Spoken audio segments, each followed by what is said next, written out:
Much, Mendez, and keep it going, everyone. I'm sitting here with Jody Hoyos, the CEO of the Prevent Cancer Foundation. Hey, Jody, how you doing today? I'm great, Melvin. How are you? I'm doing really well. You know, we had a chance to catch up just earlier today, and if you wouldn't mind, I'd like to start if you could restate kind of the mission statement of the Prevent Cancer Foundation in your own words. Sure. In my own words is even better. Yeah. I won't mess that up so badly. The official mission statement is empowering people to stay ahead of cancer through prevention and early detection. And what that really means to me and to us is that we help take the power from cancer and give it to people. And you do that through having some power in getting detected early and preventing cancer to begin with. So we really want people to stay ahead of it as much as they can. Right. You know, staying ahead of it is super important. And of course, people want to lower the risk of getting cancer. So if someone were trying to make behavioral changes, if you could share 3 tips towards that effort, what would you say? Behavioral changes and prevention sometimes can feel a little judgy. So when we talk about this, I want to make sure people understand that it's not with any judgment at all. It is no one's fault if they get sick, but there are some things you can do, ideally, to help reduce your risk. And so, tips that hopefully people can implement are things like diet, so trying to eat more whole foods. So pay attention to the amount of food that you have that comes in a package. And if you can shift one thing a day towards a whole food, fruits, vegetables, legumes, that would be fantastic. Moving, exercise is a big part of it. You and I talked about walking. Like, walking is my favorite thing to do. Me too. So it's starting small. So what can you do? Can you walk for 10 minutes? That's it. That's all you need to do. You don't have to take everything on at once. And the last thing is looking at what cancer screenings you need. What is your family history of cancer? If you do have access to that information, it's important to know. We have information at the booth here, and then there's information at preventcancer.org that people can go and look at what screenings they need. Right. Yeah. If you have the access or the ability to look into that family history and kind of lead, okay, this is something that can happen to me, then why not, right? Right. Do you think sometimes people are afraid because of that history to go in and start that conversation? Oh, definitely. Right. Fear of what they're going to find out is a huge barrier to screening.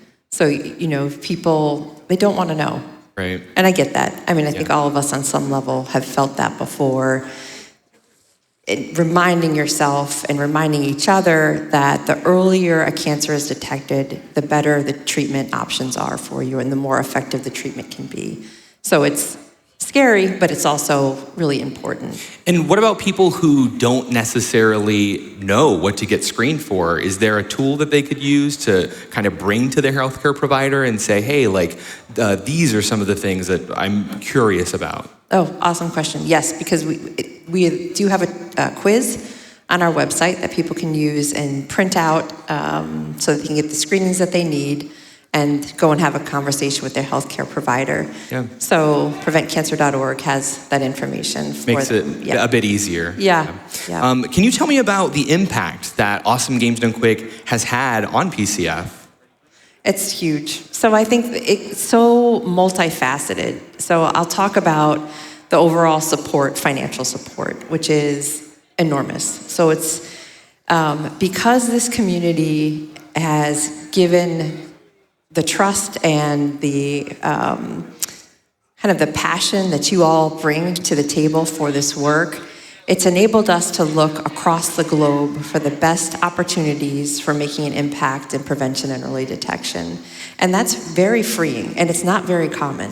So when you have conversations or you're looking at different ways of generating resources for different initiatives, having you all be so both powerful in what you're doing and so interested in making sure you're doing the right thing is phenomenal. So the impact has been, we have gone into communities across the US and globally that people often overlooked.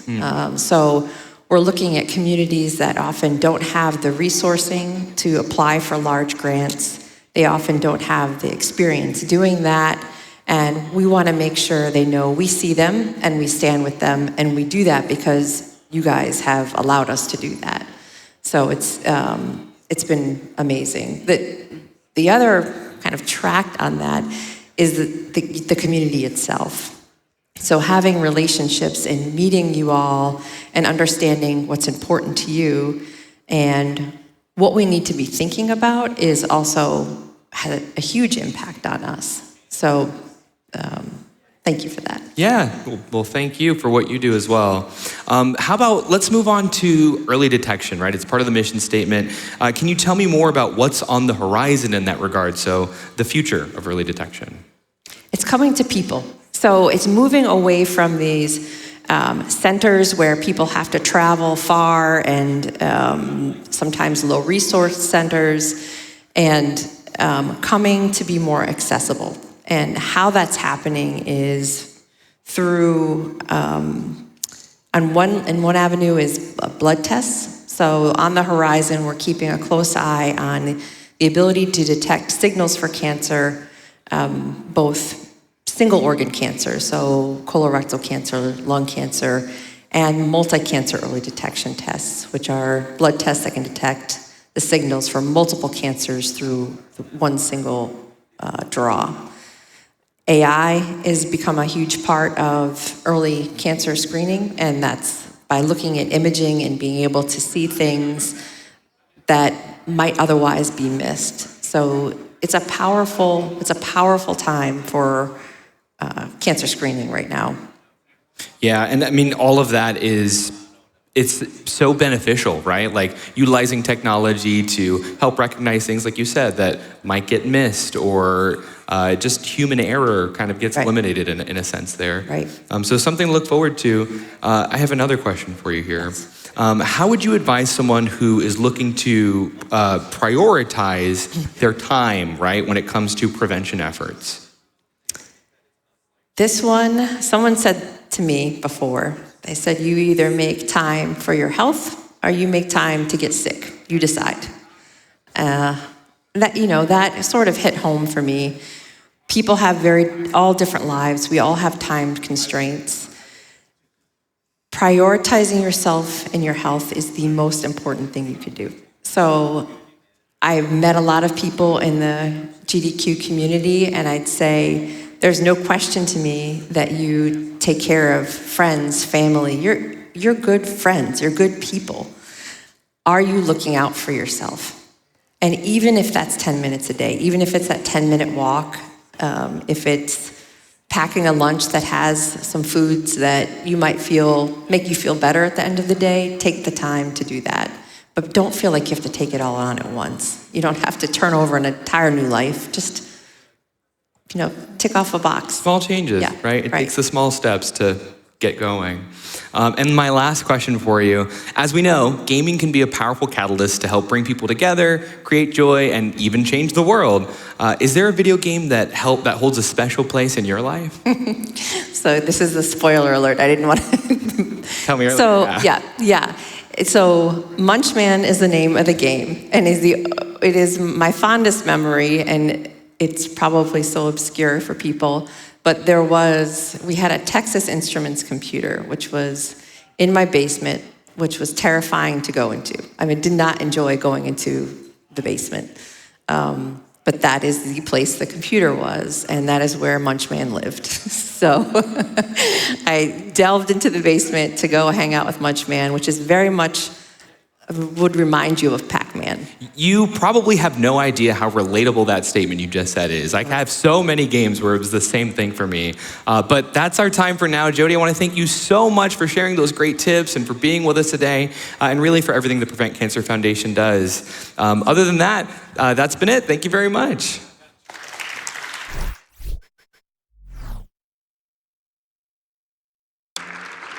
Welcome back, everyone, to Awesome Games Done Quick 2024, benefiting the Prevent Cancer Foundation, powered by Twitch, and live in Pittsburgh! Y'all are amazing. My name is the King's Pride, but you can just call me Pride, and I'll be your humble host or Master of Madness for the next few runs. A huge shout out to our previous host, Pippi in a top hat, for doing an incredible job. So let's keep this party going.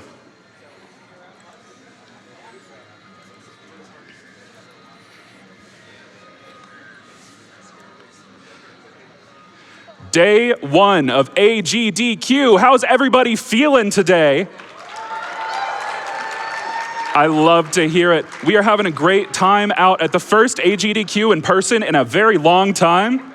It's incredible for us to be here in Pittsburgh, and we are gonna keep the hype and the energy building as we are getting so close to $50,000.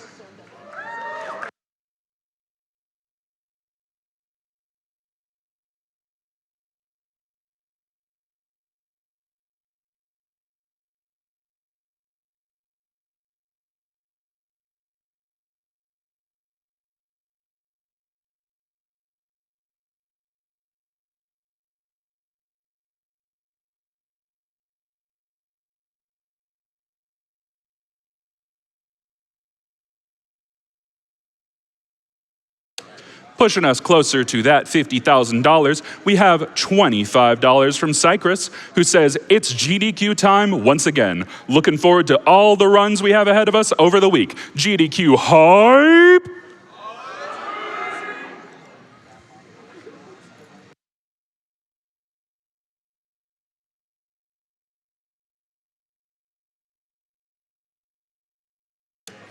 We have $10 from Quasimodo, who says, getting the donation ball rolling. Donation ball, donation train.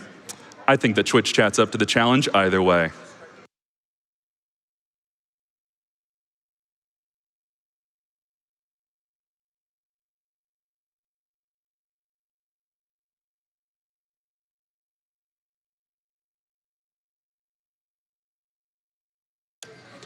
We have $50 from Jules, throwing their hat into the prize arena, saying, that tunic wood burning art, heart eyes. And I agree, Jules, we have some incredible prizes, and just as a heads up for everybody out there, those prizes are closing soon. We have that Isabel amigurumi that is honestly very adorable. We have those Stardew Valley amigurumis.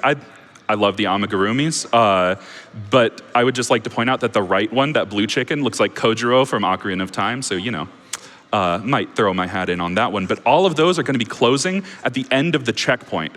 That is going to be our segment after this next upcoming DK64 run, so be sure to get your donations in if you want some of these lovely prizes.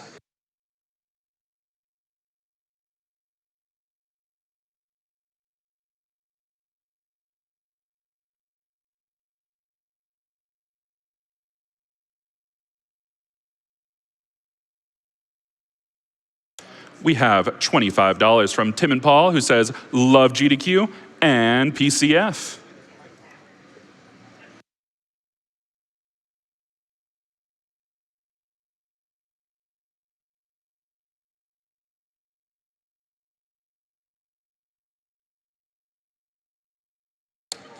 Welcome back to all of our friends who are just now joining us. We're getting prepped for the Donkey Kong 64 run by Connor75, but in the meantime, I'm told we have a couple words from our lovely donators, so let's explore those together, shall we? We have $25 from Failed Uplink, who says, let's see that secret car fight for PCF. And y'all, we are getting so close to that incentive. We are 76% of the way there. It is just under $5,000 to see that secret car fight in Jet Set Radio Future. And also, if we meet that, we will push ourselves over that $50,000 mark. $50,000 on day one, let's go.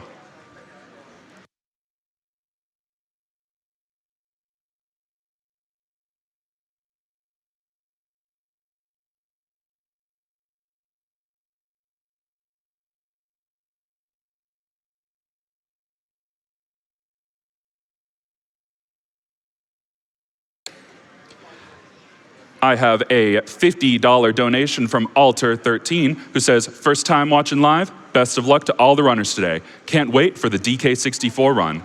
Well, I have fantastic news for you, but even more importantly, I have a question for all of y'all.